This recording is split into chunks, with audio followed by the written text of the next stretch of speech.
अरे कमला देखो चूड़ी वाला आया है। 10 दिन बाद तीज है। तीज के लिए चूड़ियाँ लेनी होंगी तुम्हें। कहो तो बुला दूँ। सुधाकर जी ने अपनी पत्नी को आवाज दी। धीरे बोलो जी, बहू छोटी बहू सुन लेगी और उसे कितना बुरा लगेगा। वैसे भी मैंने बड़ी बहू को बाजार से चूड़ियाँ लाने के लिए कह दिया, वो ले आएगी अपने लिए। और रही बात मेरी, तो मैं चूड़ियाँ नहीं लेनी है, कमला जी बोली। पर सुधाकर जी कुछ बोलने को हुए, परवर कुछ नहीं। घर में जवान बेटे की मृत्यु हुई है, तो बच्ची जरा सी उम्र में विधवा और श्रृंगार विहीन हो गई है। ऐसे में मैं बुढ़िया सस्ती सवरती अच्छी लगूंगी क्या? कमला जी बोली, माँ जी मेरी किस्मत में तो ये बेरंग जिंदगी थी, मुझे मिली। ईश्वर की दया से आपका सुहाग आपके साथ है और यही कामना है कि वो वर्षों तक बाबूजी सेहतमंद रहे। उनके नाम का ही सही आप चूड़ियाँ ले लीजिए। तभी वहाँ से निकलती हुई छोटी बहू यानी मिताली बोली, नहीं बहू, तुझे इस रूप में देखकर मेरा कलेजा मुंह को आता है। मैं ये सब कैसे? ये बोल कमला जी फपक पड़ी और उन्हें देख मिताली भी खुद को ना रोक पाई और रोते हुए अपने कमरे में आ गई। क्यों नितिन, क्यों मुझे छोड़कर चले गए तुम? किसके सहारे जीऊं अब मैं? मिताली पति के तस्वीर से रोते हुए बोली। पास में नन्ही गुड़िया सोई थी। अब तक तो कहानी से आपको ये समझ आ ही गया होगा कि इस खानदान की छोटी बहू यानी मिताली विधवा है। चलिए हम आपको उसके बारे में थोड़ा विस्तार से बताते हैं। सुधाकर जी के 2 बेटे थे, बड़ा नितेश और छोटा नितिन।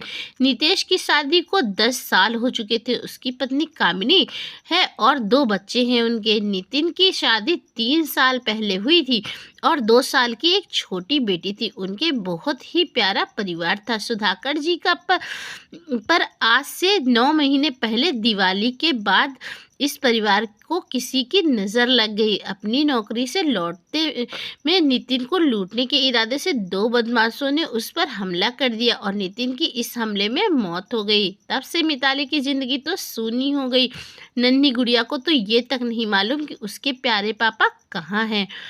नितिन की मौत के बाद मिताली के पिता और भाई उसे और गुड़िया को अपने साथ ले जाने आए थे, पर सुधाकर जी ने और नितेश ने ये कहकर मना कर दिया कि मिताली इस घर की बहू है और वो यहीं रहेगी। मिताली ने भी अपनी बात का समर्थन करते हुए ससुराल में रहना ही मुनासिब समझा। चलिए अब सुधाकर जी और कमला जी के पास चलते हैं। कमला,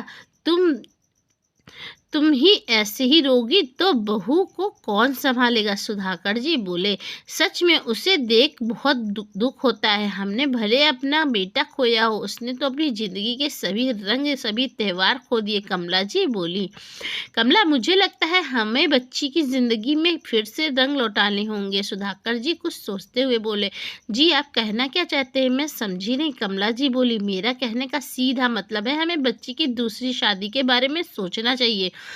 सुधाकर जी बोले,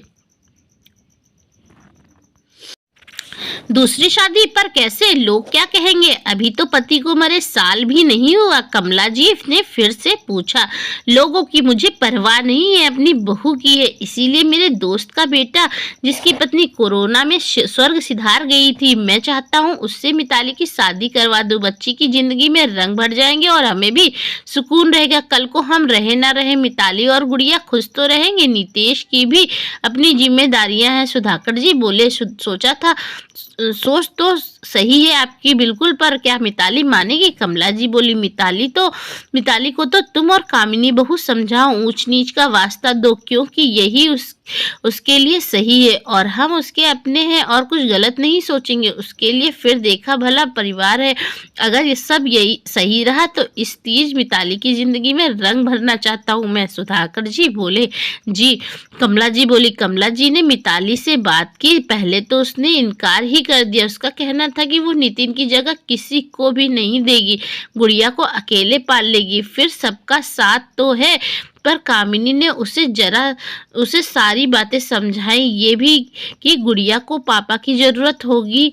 बहुत नानुकुर के बाद उसने कुछ सोचते हुए सारा फैसला सुधाकर जी और कमला जी पर छोड़ दिया, क्योंकि वो उसके अपने हैं और अपनों से ज्यादा अपनी भलाई कोई नहीं समझता। सुधाकर जी ने अपने मित्र से बात की तो वो भी देखा भला परिवार होने के कारण तुरंत तैयार हो गए।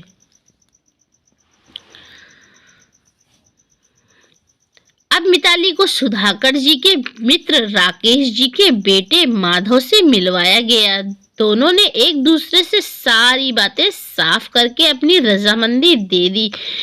तब सुधाकर जी ने मिताली के मायके फोन लगाया और उन्हें सारी बातें से अवगत कराया। समधी जी, आप महान हैं जो आपने हमारी बेटी के लिए इतना सोचा।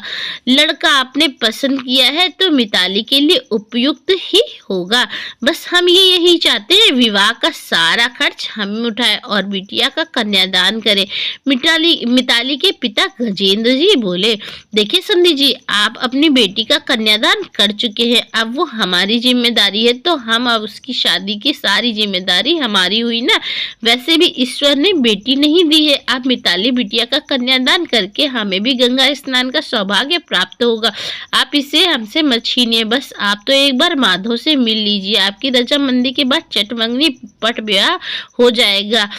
आप बस बिटिया को आशीर्वाद दे दीजिएगा। सुधाकर जी बोले। उनके ये वचन सुन गजेंद्र जी गदगद हो गए, क्योंकि सुधाकर जी ने उनकी बिटिया के लिए ससुराल के मायने ही बदल दिए थे। बेटे की मृत्यु के बाद लोग बहू का जीना मुहाल कर देते।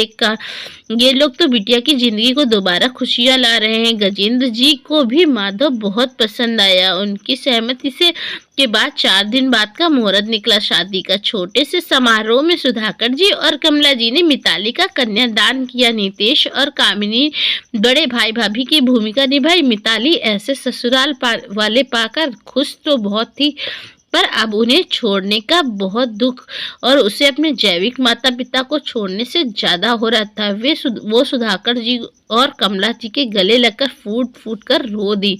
पगली पास ही तो जा रही है, जब मन हो मिलने आ जाना। कमला जी ने ये कहा। मिताली की विदाई करवाई। कमला, कल तीज है, मिताली बिटिया के लिए श्रृंगार का सामान ले आना, मैं बाजार से फल मिठाई लाता हूँ। अगले दिन सुधाकर जी पत्नी से बोले, मैं भी चलती हूँ आपके साथ मिताली बिटिया और कामनी बहू के लिए हरी लाल चूड़ियाँ लेने। कमला जी बोली, अरे अपने लिए नहीं लोगी क्या? अब तो तुम्हें मेरे नाम की चूड़ियां पहनने में कोई हर्ज नहीं है ना। सुधाकर जी पत्नी को छेड़ते हुए बोले।